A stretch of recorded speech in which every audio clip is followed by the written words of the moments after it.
Guys and welcome back to my channel. हमारी इस F का नाम है हिज फेवरेट पीपल। अगर हम इसका मीनिंग जाने तो उस इंसान की खूबसूरत आंखें हैं जो उसके दिल के लिए बहुत ज़्यादा फेवरेट है। एफ का आप लोगों को छोटा सा इंट्रो दे देती हूँ। मैं यहाँ पर फ्यूचर से यहाँ पे 5 मिनट टाइम ट्रेवल करेगा और यहाँ पर अपनी लाइफ से सबसे पहले 2 चीज़ें डिलीट करेगा। पहला लव और दूसरा अपनी फैमिली। पास्ट में जिस फैमिली को वो अपना समझ के उनकी सारी बातें मानता आया था, रियत में उसकी अडॉप्टेड फैमिली थी, उन लोगों ने वही को अडॉप्ट किया था और यहाँ पर उनमें से कोई वही को प्यार नहीं करता था, हमेशा सिर्फ उसका फ़ायदा उठाना चाहते थे।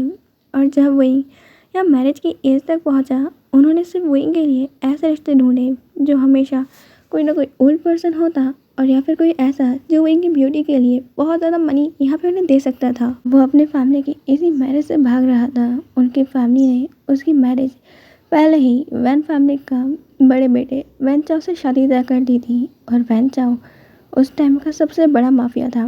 उसने वही को कैप्चर किया और हर रात उसके लिए मिजरेबल बनाती। उसे कभी उसकी चॉइस पूछा ही नहीं। यहाँ पर वही को जिस फूड से एलर्जी होती थी वही को वो भी खाना पड़ता था क्योंकि वैन वो चाहता था उसे वही पहनना है जो वैन चाहता है।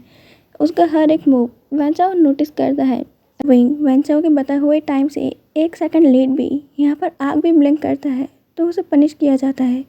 उसे इतनी बुरी तरीके से पीटा जाता है कि सर्वेंट्स अपनी आंखें उठाने की हिम्मत नहीं करते हैं। यहाँ पर वैन पूरी तरीके से पागल है। यहाँ पर वो फोर्स मैरिज भी करता है और उसके बावजूद भी वो हर दिन एक अलग ओमेगा को लाता है और यहाँ पर विंग को उनके सामने नील करवाकर हमेशा उन लोगों का काम करवाता है। विंग यहाँ पर इस इंसान के टॉर्चर से पूरा पागल हो गया था।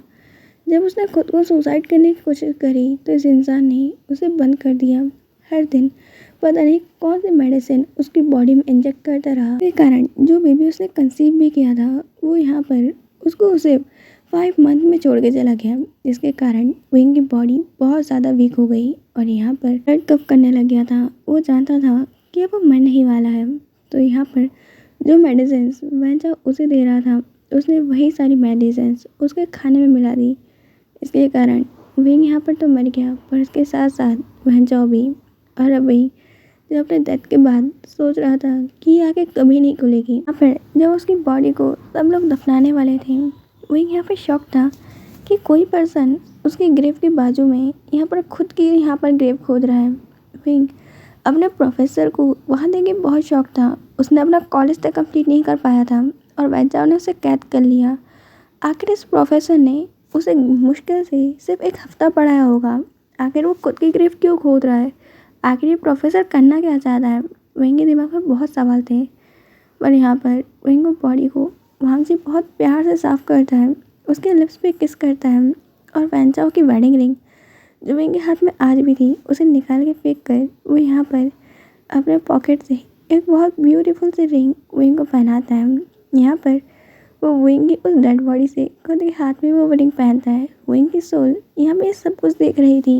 यहाँ पर वांग जी रोते हुए बोलता है, यहाँ पर मैं तुम्हारा हो नहीं पाया, सारी मेरी गलती है कि मैं यहाँ पर कभी अपनी फीलिंग्स कह ही नहीं पाया।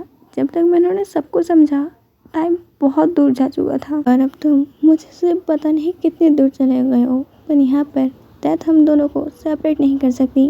यहाँ पर तुम भले ही मर गए हो पर हम दोनों उसके बाद भी साथ रहेंगे। वांग जी ये कहते हुए विंग को उसकी ग्रेव में रखता है और उसके बाद ही उसने जो खुद का कॉफिन प्रिपेयर किया था वो उसके अंदर खुद को लॉक कर लेता है।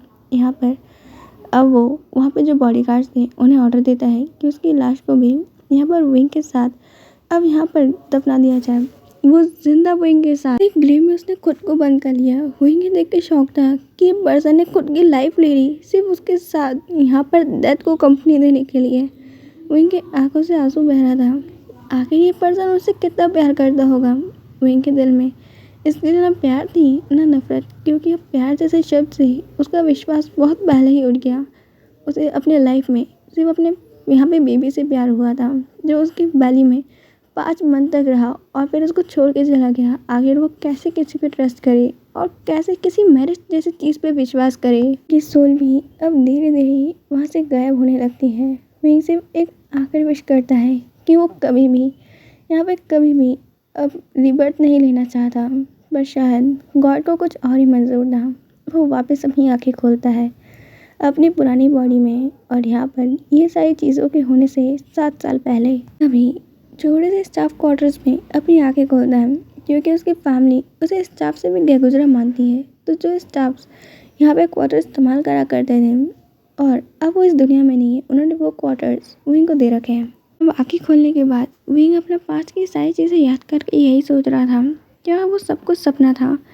वो अपनी बैली पे हाथ रखता है और यहाँ पर उसे बहुत तेज़ रोना आता है कि आखिर क्यों उसे इस दुनिया में वापस आना था, क्यों यहाँ पर अब उसे वो सब कुछ वापस फेस करना होगा। विंग अपने आंसुओं को पोंछता है और अपने मन में तय कर लेता है कि इन सभी लोगों को वो ये दिखाने वाला है कि उसके साथ उन लोगों ने बुरा करके ऐसा नहीं किया है। विंग यहाँ पर अब अपने पास का यहाँ पर सब लोगों से बदला लेने वाला है। उसके साथ फ्यूचर में जो भी हुआ वो यहाँ पर अब वो कभी भी नहीं होने देगा। नहीं वो अपनी फैमिली की अब कोई बात मानने वाला है और ना ही कुछ और। विंग यहाँ पर अब इस फैमिली से जाने के लिए अपनी मदर और फादर की एक लास्ट फ़ोटो उठाता है और बस इसके साथ वो वहाँ से जाने के लिए अब तैयार था। अपना फ़ोन पॉकेट में रखता है और वो इस घर को छोड़ के जा ही रहा था कि उतने में हॉल में मैडम जियांग की आवाज़ चारों तरफ गूंजने लगती है। यहाँ पे मैडम जियांग स्टेयर से नीचे उतरते हुए चिल्लाती है, वे वशियान, आखिर तुम कहाँ जा रहे हो? क्या तुम भूल चुके हो कि तुम्हें यहाँ पर अभी हम सब के लिए ब्रेकफास्ट प्रिपेयर करना चाहिए? यहाँ पर तुम किसी काम के नहीं हो, तुम्हें अब तक प्रिपेयर कर लेना चाहिए था। और तुम यहाँ बाहर घूमने जा रहे हो। आखिर तो अपने आप को समझते क्या हो? क्या इस घर के खुद को मास्टर मानने लग गए हो? तुम्हें हमने अडॉप्ट किया और हम पढ़ा रहे हैं, क्या तुम हमारे सारे एहसान इतनी जल्दी भूल गए? वही अब यहाँ पर उनके तरफ पलट के देखता है जो यहाँ पर उन्हें एहसान गिना रही हैं। वही अपनी पास लाइफ याद करता है जहाँ पर वही इनके पास भी आया था कि वो प्लीज़ वेंचाओ से उन्हें बचा ले। यहाँ पर वो प्रेग्नेंट था, तब मैडम जियांग ने उसके ऊपर कोई भी दया नहीं दिखाई, ना ही उन्होंने ये सोचा कि वो खुद भी मदर है, उनके खुद के 2 चिल्ड्रन हैं। कम से कम वो वही को तब तक तो बचा ही सकती है जब तक वही अपने बेबी को बर्थ नहीं दे देता। पर नहीं, मैडम जियांग ने तब ऐसा कुछ नहीं किया। वही अब पूरी तरह नफरत से उन्हें देखता है और मैडम जियांग विंग की बिल्कुल आंखों को उसे घूरने से गुस्से में बोलती है, आखिर तुम्हारी हिम्मत कैसे हुई मुझे ऐसे घूर के देखने की? आंखें अपनी नीचे करो और अभी के अभी यहाँ पर नील डाउन करो और मुझसे माफ़ी मांगो। अपना सर जब तक मत उठाना जब तक मैं तुम्हें ऑर्डर्स न दे दूँ। विंग बिना कुछ कहे सिर्फ उन्हें घूरता जाता है। मैडम जियांग को गुस्सा आती है तो वो अपना हाथ उठाती हैं विंग को मारने के लिए। विंग उनका हाथ भी नहीं रोकता, सिर्फ एक कदम पीछे हट जाता है, जैसे उनके हाथ को टच करने से भी वो गंदा हो जाएगा। मैडम जियांग यहाँ पर सर्वेंट्स को ऑर्डर देती हैं विंग को पकड़ने का। विंग यहाँ पर उन सभी को अपना हाथ हवा में रुकने का इशारा करके रोक देता है। कोई ज़रूरत नहीं है, यहाँ पर मैं आपका कोई सर्वेंट नहीं हूँ। आप लोगों ने मुझे अडॉप्ट किया है, इसका ये मतलब नहीं कि आप जो चाहे वो कर सकते हैं। और शायद आप भूल रहे हैं, मैं 18 साल का हूँ और यहाँ पर मेरे पास खुद के लीगल राइट्स हैं कि मैं जो चाहे वो कर सकता हूँ। और मैं अपने अडॉप्शन के पेपर्स आपसे वापस मांगता हूँ। मैं नहीं चाहता कि यहाँ पर मुझे कोई इस नाम से भी जाने कि मैं आपकी फैमिली से बिलोंग करता था। मेरे पास मेरी फैमिली का नाम है और मैं आपका नाम अपने साथ जोड़ के यहाँ पे खुद का नाम गंदा नहीं करना चाहता हूँ। जियांग यहाँ पे विंग पे चिल्लाते हुए कहती है, तुम बदतमीज़ बच्चे, यहाँ पर हमारे सारे एहसानों को तुम इस तरीके से भूल रहे हो। यहाँ पर आखिर तुम चाहते क्या हो? मैं तुम्हें मार डालूँ? विंग अपने मन में कहता है, मार तो आप पहले ही चुकी हैं, अब और क्या करना चाहती हैं? विंग बिना डरे कहता है, आपको जो करना है वो कीजिए यहाँ पर, और आपने जितना भी मुझे यहाँ पर आज तक पाला है उन सभी पैसे को मैं बहुत जल्द आपको लौटा दूंगा। यहाँ पर अब मैं जा रहा हूँ और आपके पास कोई राइट नहीं है मुझे रोकने का। विंग ये कह के वहाँ से चला जाता है। मैडम जियांग को समझ नहीं आता, जो बच्चा हमेशा उनसे डरा हुआ रहता था, उनके ऑर्डर्स को बिना किसी सवाल के फॉलो करा करता था, आज वो इतना बोल्ड कैसे बन गया कि यहाँ पर वो इस घर को छोड़ के चला गया। उन्हें तभी कॉन्फिडेंस था कि यहाँ पर वही भागते हुए वापस उनके पैरों में गिड़गिड़ाएगा कि वो फैमिली में उन्हें वापस ले ले। यहाँ पर जो भी उसने कहा, मैं पता नहीं उसका दिमाग कहाँ गया होगा। यहाँ पर मैडम जियांग सिर्फ यही सोच रही थी विंग आएगा और उनसे माफ़ी मांगेगा, पर आज का पूरा दिन चला जाता है और विंग आता ही नहीं है। विंग यहाँ पर खुद के लिए पार्ट टाइम जॉब ढूंढ रहा था और बहुत मेहनत करने के बाद उसे जॉब मिल भी गई। यहाँ पर अपनी जॉब ख़त्म करने के बाद अब एक पार्क में बैठा हुआ था और बस ये सोच रहा था नेक्स्ट वीक से उसका कॉलेज यहाँ स्टार्ट होने वाला है और यहाँ पर उसकी अच्छी स्टडीज़ के कारण उसे कॉलेज में एडमिशन भी मिल गया है और स्कॉलरशिप भी है।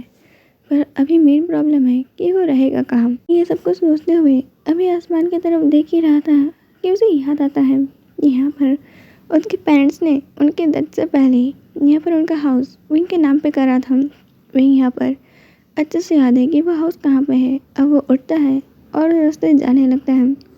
बहुत टाइम चलने के बाद वो एक बिल्कुल खंडर से बने हुए घर के सामने आता है, जो घर अब पूरी तरीके से खंडर बन चुका है। वहाँ पे बहुत सारे जंगली प्लांट उग चुके हैं। वहीं यहाँ पर तब भी इस छोटे से हाउस को देख के बहुत खुश था।